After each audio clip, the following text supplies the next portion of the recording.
الرحمن علم القرآن اعوذ باللہ من الشیطان الرجیم بسم اللہ الرحمن الرحیم اللہم صلی علی سیدنا و مولانا محمد وعلی آلہ وصحبہ وبارک وسلم۔ السلام علیکم، میں بندہ ناچیز شاہد محمود۔ ہم پڑھ رہے ہیں قرآن پاک کو سیکھنے کا آسان طریقہ۔ آج ہمارا 16واں سبق ہے نون ساکن اور نون تنوین کے 4 قاعدے، پارٹ نمبر 2۔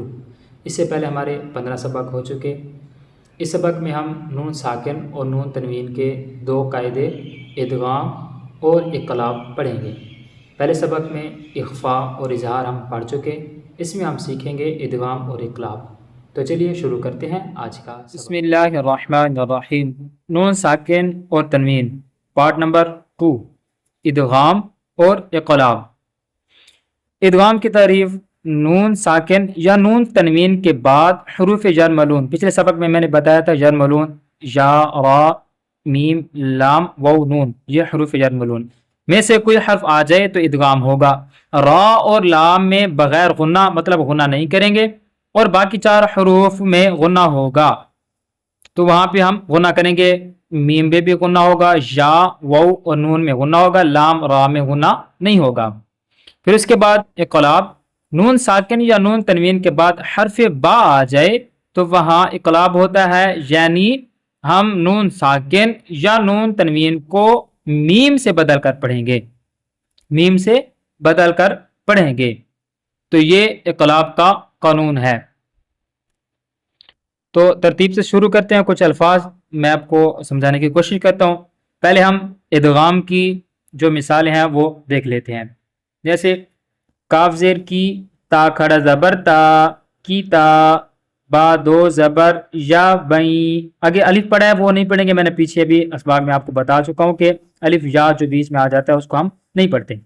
کتابیں، یا زبر لم یل، کتابیں یل، قاف کھڑا زبر قا، کتابیں یلقا، ہا پیش ہو، کتابیں یلقاہ، غا زبر را، جیم پیش جو، راجو، لام 2 پیش، یا لوئیں، راجو لوئیں، یا زبر سن یس، راجو لوئیں یس، عین کھڑا زبر آ، راجو لوئیں یس آ۔ یہ جو مثالیں ہیں یہ نون تنوین کیا ہے، 2 زبر 2 سے 2 پیش کو نون تنوین کہتے ہیں۔ اب نون ساکن کے بھی مثال دیکھ رہے ہیں، یہ یا میں تھا مال غنہ، غنے کے ساتھ تھا، یہ را میں اور لام میں جو بلا غنے کے ہے، یہ دیکھ لیتے ہیں۔ میم زیر نون را مر، را زبر با رب، مر رب، من رب نہیں پڑھیں گے کیونکہ ادغام ہو رہا ہے۔ ادغام کا معنی جو ہے وہ ہے داخل کرنا، ہم نون کو را میں داخل کر کے را کو مشدد پڑھ رہے ہیں، یہ ادغام کی تعریف ہے۔ اور میں نے پچھلے سبق میں آپ کو بتایا تھا انشاءاللہ ہم ایک تجوید کورس لانچ کریں گے جس میں میں تفصیلاً ان ساری باتوں کو کوٹ کروں گا۔ را زبر با رب، بازر بی، مر ربی، حاضر میم ہم، مر ربہم، دیکھو یہاں پہ غنہ نہیں ہو رہا، را اور لام میں غنہ نہیں ہوتا۔ میم زیر نون لا مل، جب ہم اس کا ہجا کریں گے تو ساتھ میں نون پڑھیں گے، لیکن جب اسے ہم روان کے ساتھ پڑھتے ہیں، رواں پڑھیں گے تو نون جو ہے وہ لام میں ادغام یعنی مدغم ہو جاتا ہے۔ نون لام میں جب مدغم ہوتا ہے تو لام مشدد پڑھا جاتا ہے، پھر نون جو ہے وہ ختم ہو جاتا ہے۔ میم زیر نون لام مل، لام زبلا، ملا، دال پیش نون دن، ملا دن، ہا پیش ہو، ملا دن ہو۔ اس کے بعد آ جاتے ہیں اقلاب کی تعریف میں۔ میم زیر نون میم میم، کیونکہ آگے با حرف اقلاب میں سے جو با ہے وہ آ رہا ہے تو اس وجہ سے نون کو میم کے ساتھ بدل دیں گے۔ با زبر عین با، میم با، دا زیر دی، میم با دی۔ پھر اس کے بعد یہ نون ساکن کی تعریف ہوگی اقلاب کے ساتھ۔ اب نون تنوین کی بھی مثال دیکھ لیتے ہیں۔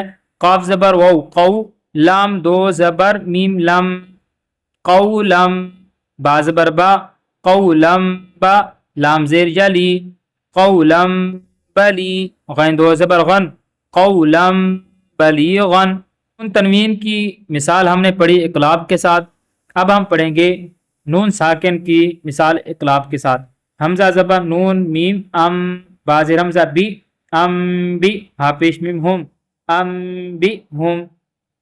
امید ہے آج کا سبق سمجھ آ گیا ہوگا۔ انشاءاللہ ملیں گے اگلی ویڈیو میں، تب تک اللہ حافظ۔